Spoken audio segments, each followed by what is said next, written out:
सूत जी महाराज कहते हैं कि हे श्रेष्ठ मुनियों, अब इसके बाद में दूसरी कथा कहूंगा, आप लोग सुनेंगे। अपनी प्रजा का पालन करने में तत्पर तुंगध्वज नाम के एक राजा था।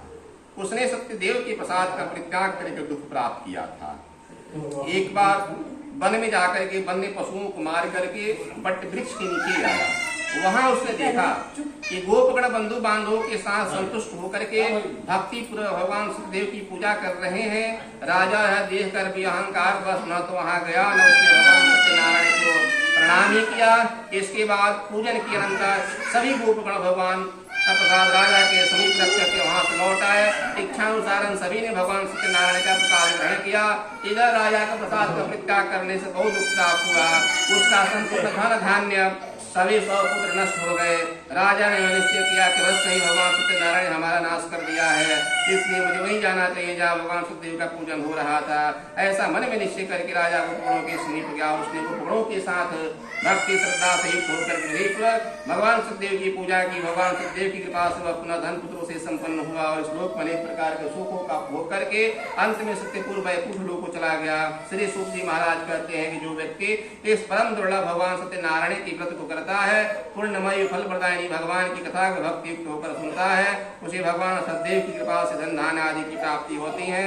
दरिद्र धनवान हो जाता है, बंधन में पड़ा हुआ बंधन से मुक्त हो जाता है, डरा हुआ व्यक्ति भय से मुक्त हो जाता है। सत्य बात है, इसमें कोई संशय नहीं है। सभी अभिष्ट फलों का भोग प्राप्त करके अंत में सत्यपुर वैकुंठ को जाता है। हे ब्राह्मणों, इस प्रकार मैंने आप लोगों से भगवान सत्यनारायण के इस व्रत को कहा, जिसे करके मनुष्य सभी प्रकार के दुखों से मुक्त हो जाता है।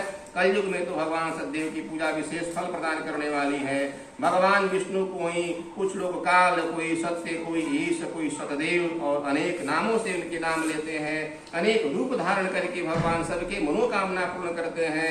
कलयुग में सनातन भगवान विष्णु ही सत्य व्रत रूप धारण करके सभी के मनोकामना पूर्ण करने वाले होंगे। हे श्रेष्ठ मुनियों, जो व्यक्ति नित्य भगवान सत्यनारायण की पूजन कथा को करता है, इस कथा को पढ़ता है, सुनता है, दूसरों को सुनाता है, सब प्रकार के पापों से नष्ट हो जाता है। हे मुनीश्वरों, पूर्व काल में जिन लोगों ने भगवान सत्यनारायण का व्रत किया था, उनके अगले जन्मों का वृत्तांत में सुनाता हूँ, आप लोग सुनेंगे। महान प्रज्ञा संपन्न सतानंद नाम के ब्राह्मण दूसरे जन्म में सुदामा नाम के ब्राह्मण हुए और उस जन्म में भगवान श्री कृष्ण का ध्यान करके मोक्ष पद प्राप्त किया।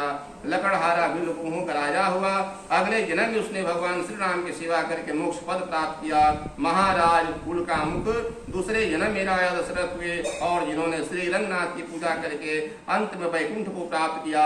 इसी प्रकार धार्मिक और सत्यव्रती साधु मूर्धज नाम का राजा हुआ। उसने आरे से चीर करके अपने पुत्र की याद दी, भगवान विष्णु अर्पित करके मोक्ष पद प्राप्त किया। महाराज तुंगध्वज जन्मांतर में स्वयंभू मनु हुए और भगवत संबंधी संपूर्ण कार्यों का अनुष्ठान करके वैकुंठ को प्राप्त हुए।